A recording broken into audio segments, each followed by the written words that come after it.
Start. यंदाच्या हंगामात monsoon पूर्व पावसाने दमदार हजेरी लावली असून आता पावसाने उघडडीप दिली तर तत्काळ खरीप पिकांच्या पेरण्याची धांदल उडणार आहे।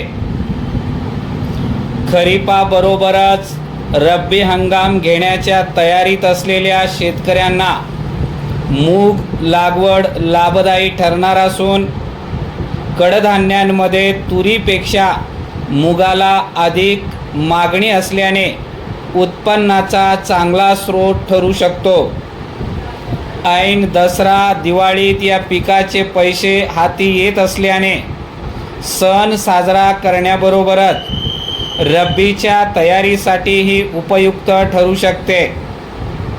बरेच शेतकरी आंतरपीक म्हणून मुगाची लागवड करतात, मात्र आंतरपीक करण्याऐवजी मूग केले तर व्यवस्थापन करणे सुलभ ठरते।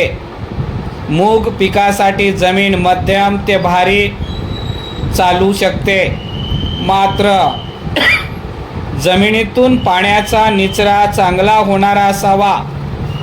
यंदा मृग नक्षत्रातच पेरणी होतील अशी स्थिती आहे, कारण रोहिणी नक्षत्राबरोबरच उन्हाळी पावसाने दमदार हजेरी लावली असल्याने पेरणी योग्य पाऊस झाला आहे।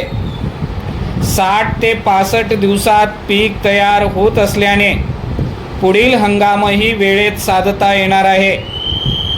याशिवाय मूग शेतीचा बेवड इतर पिकांसाठीही फायदेशीर ठरू शकतो, कारण मुगाचा पडलेला पाला सेंद्रिय खतामध्ये पुढील पिकासाठी नत्र उपलब्ध करण्यास उपयुक्त ठरतो। खरीप हंगामात मूग लागवड करताना मध्यम ते भारी पाण्याचा चांगला निचरा होणारी जमीन निवडावी। तत्पूर्वी जमीन व्यवस्थित नांगरून खत आणि पाणी दिल्यास मूग पिकासाठी चांगली जमीन तयार होते। योग्य वाणाचे बियाणे निवडावे, बियाणांची उगवण क्षमता तपासावी। यासाठी पेरणीपूर्वीच बियाण्यांची उगवण क्षमता तपासता येते। बियाणे ओळीमध्ये योग्य अंतरावर पेरावे। ऊसासोबत मूग लावल्यास 7 ते 8 किलो बियाणे प्रति हेक्टर पुरेसे आहे। माडे मूग करणार असाल तर हेक्टरी 15 ते 20 किलो बियाणे वापरावे लागेल। पेरणीच्या वेळी 20 किलो नत्र आणि 40 किलो स्फुरद प्रति हेक्टर खत द्यावे। तण नियंत्रण आवश्यकतेनुसार करावे।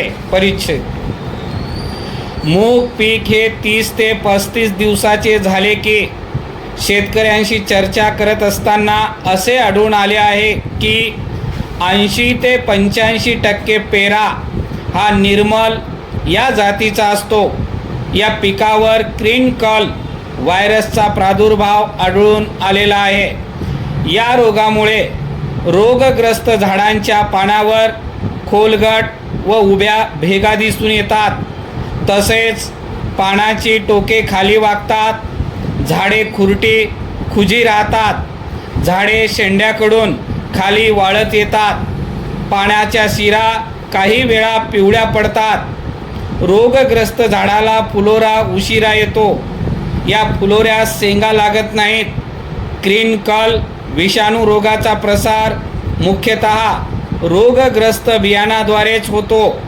एखाद्या भागात बियाणाद्वारे या रोगाचा प्रादुर्भाव झाल्यास त्या भागात या रोगाचा दुय्यम प्रसार हा रस शोषण करणाऱ्या मावा, पांढरी माशी व फुलकिडे यामुळे होतो।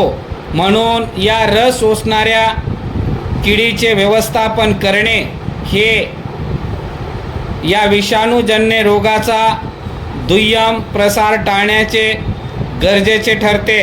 परंतु शेतात प्रत्यक्ष पाहणी दरम्यान मुगावर रोग शोषण करणाऱ्या किडी आढळून आल्या नसल्यास तरी ग्रीन कल विषाणू रोगाच्या प्रादुर्भावास सुरुवात होते।